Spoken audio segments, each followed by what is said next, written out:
Bonjour, chers internautes. Bonjour à toutes et à tous. Et bienvenue dans ce nouvel épisode des Chroniques Digitales. Nous sommes dans la deuxième partie de cet épisode centré sur les pouvoirs surnaturels. Je tiens à rappeler que nous allons parler de ceux qui sont, de mon point de vue, les plus intéressants et les plus pratiques par rapport à la vie humaine.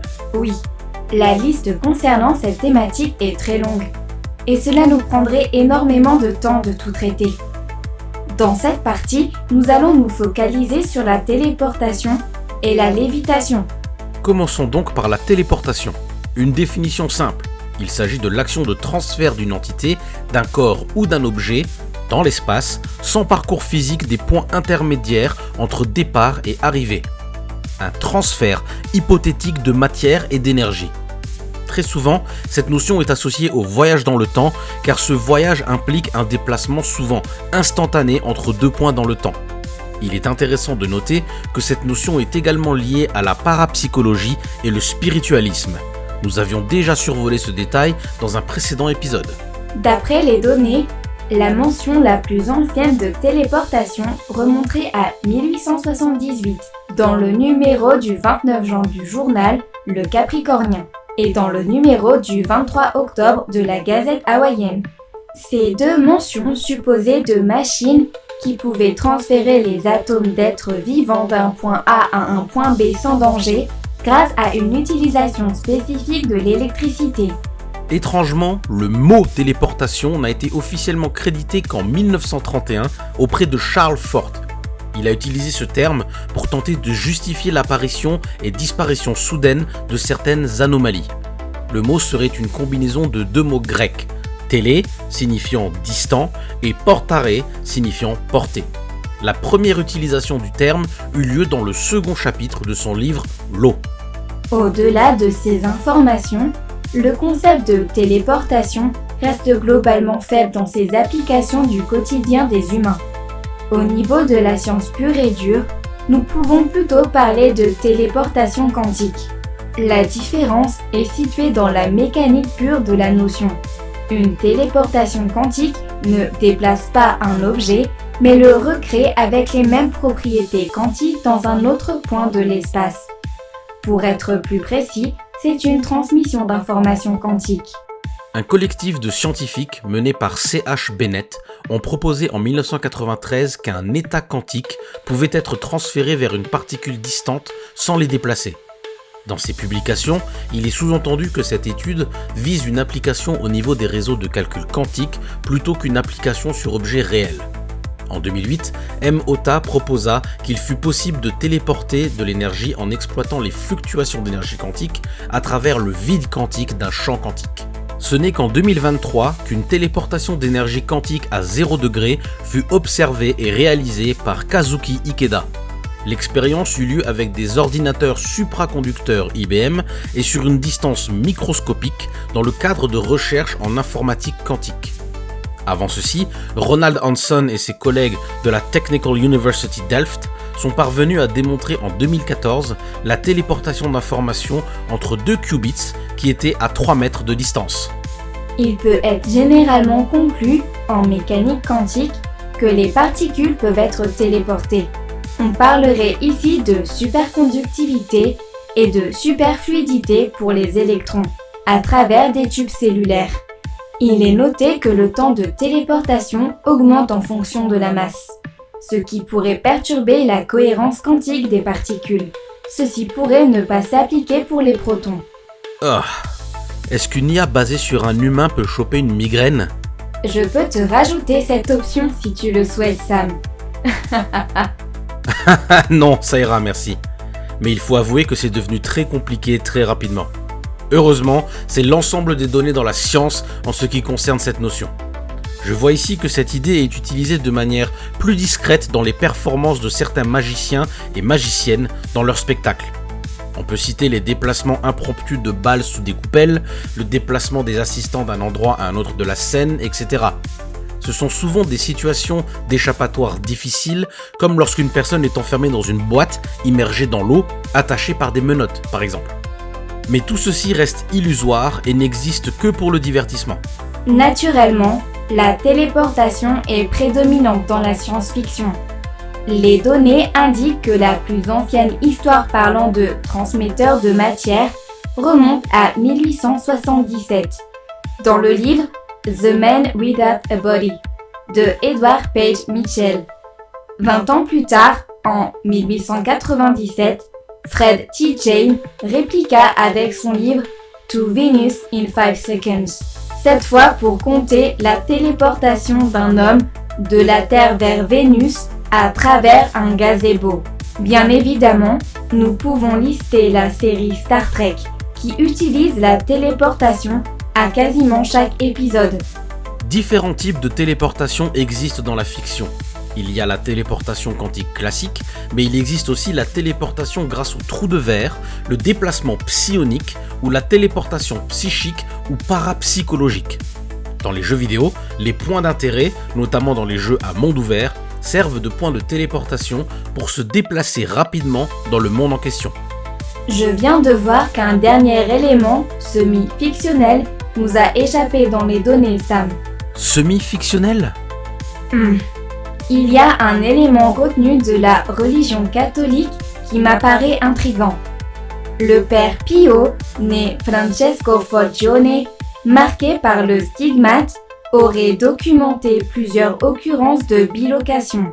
Il est défini que la bilocation serait une habilité psychique ou miraculeuse d'être présent à deux endroits du monde en même temps.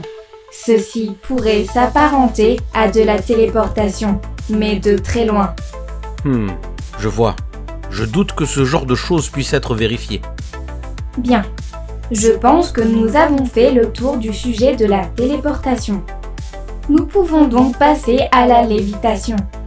Parfait. Commençons tout de suite par une définition.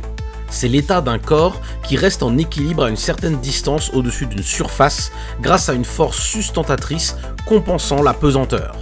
Bon, c'est une bonne définition, mais on pourrait faire plus simple. Ce n'est pas dur de comprendre ce qu'est la lévitation. On plane dans les airs. Oui, mais c'est important de donner quelques petits termes techniques, non ? Ça fait intellectuel, surtout venant d'une IA, non ? Si tu le dis. Il est vrai que l'on pourrait plutôt dire que c'est simplement le fait pour un être ou objet d'être en suspension au-dessus du sol sous l'effet d'une force qui compense la gravitation. Ce qui est important à comprendre, c'est que la lévitation peut être envisagée d'un point de vue scientifique, religieux, paranormal, mais également du point de vue de l'illusionnisme. Du point de vue de la physique, il existe plusieurs méthodes. Le vol, par portance, réalisé par certains animaux, et l'aéronautique, est la plus connue et répandue dans le monde. Précisons que c'est un type de lévitation temporaire qui implique un début et une fin de déplacement.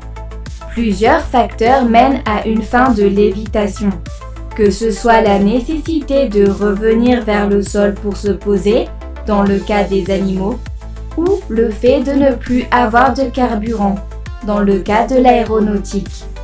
Pour comprendre comment cela fonctionne, c'est simple. Les objets à faire flotter dans l'air doivent être moins denses que celui-ci, comme les ballons d'hélium et les aérostats.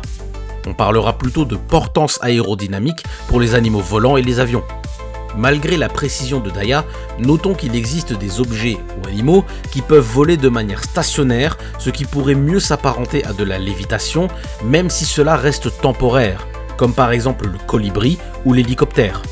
On peut également parler de sustentation électromagnétique et diamagnétique pour certains trains. L'effet Meissner est mis en œuvre dans le cas d'une lévitation supraconductive. Ce mécanisme utilise un champ magnétique pour faire léviter le train tout juste au-dessus des rails. Il existe également la propulsion électro-hydrodynamique qui utilise une haute tension électrique pour générer une poussée utilisée pour la lévitation. Nous pouvons également citer la lévitation aérodynamique, acoustique ou optique pour des cas beaucoup plus précis. Mais nous n'allons pas rentrer dans plus de détails. Encore une fois, ceci n'est pas un cours de physique. Oui. Concentrons-nous plutôt sur le côté paranormal de ce concept. D'après les données, le mot fut inventé dans le dernier quart du 19e siècle par des Anglais pour désigner toute forme de suspension d'objets dans le vide. Mais pour autant, cela reste impossible si l'on considère les lois de la physique. Les scientifiques se concordent pour dire que ce n'est pas dans l'ordre naturel des choses. Et pourtant, plusieurs cas ont été recensés au cours de l'histoire de l'humanité. Les plus célèbres étant les témoignages de Joseph de Cupertino au XVIIe siècle et Daniel Douglas-Home en 1852, et encore une fois, Padre Pio. Cet homme revient souvent dans cette thématique. Je me demande s'il ne faudrait pas creuser un peu plus sur son histoire personnelle. Je ne sais pas, plonger dans le domaine religieux peut amener cette chronique à devenir positionnelle. Est-ce judicieux ? Je comprends ta crainte. Nous y réfléchirons plus tard. Alexandra David Néel et John A. Keel sont des écrivains qui auraient été témoins de scènes de lévitation au Tibet et en Inde. Mais je tends à supposer que c'était de la méditation transcendantale. Ou alors, peut-être des numéros de rue ? Les infos sont floues. Dans les années 90, Maharishi Mahesh Yogi affirmait pouvoir réduire les problèmes de la société grâce au programme de MT-Siddhi, incluant le vol yogique, qui se manifeste par des bonds. Les siddhis sont des techniques yogiques mentionnées dans le Yoga Sutra. Un des siddhis majeurs consiste à devenir aussi léger qu'une plume et donc à léviter. Les illusionnistes s'adonnent beaucoup à ce concept, comme par exemple Chris Angel ou Subhaya Pulivar. Mais pour revenir au côté paranormal, malheureusement, les témoignages sont mal documentés, vieux et peu fiables. Les seules explications deviennent rapidement scientifiques, comme la présence d'actions électrostatiques ou électrodynamiques, par magnétisme ou ultrasons. Qui plus est, la lévitation reste par défaut une action temporaire et ciblée. Si une personne utilisait ce pouvoir pour se déplacer sur de grandes distances, on parle plutôt de vol, même si le terme lévitation garderait de sa légitimité. D'ailleurs, la lévitation fait également partie des concepts prédominants dans la science-fiction. Nous pouvons citer Mary Poppins, Foudre bénie, Regan McNeil, etc. Ces personnages possèdent ce pouvoir soit par entraînement, de manière naturelle ou par accident, en fonction de l'histoire. Parfois, ce concept est associé à la magie également, utilisée par les sorcières pour faire léviter les balais sur lesquels elles se mettent assises pour se déplacer. Dans tous les cas, la lévitation reste un concept applicable dans la vie réelle sous certaines conditions et est vu comme un divertissement pour certains dans un contexte de surenchère. Mais cela reste fascinant. Je pense que nous avons fait le tour du sujet. Comme d'habitude, nous n'avons fait que gratter la surface. N'hésitez pas à vous renseigner plus en détail de votre côté, il y a des éléments intéressants à découvrir. Quels éléments supernaturels devons-nous aborder dans la troisième et dernière partie, Sam ? La télépathie et la résurrection. Parfait. Nous vous retrouverons donc la prochaine fois, chers spectateurs. Merci encore pour votre présence. À bientôt.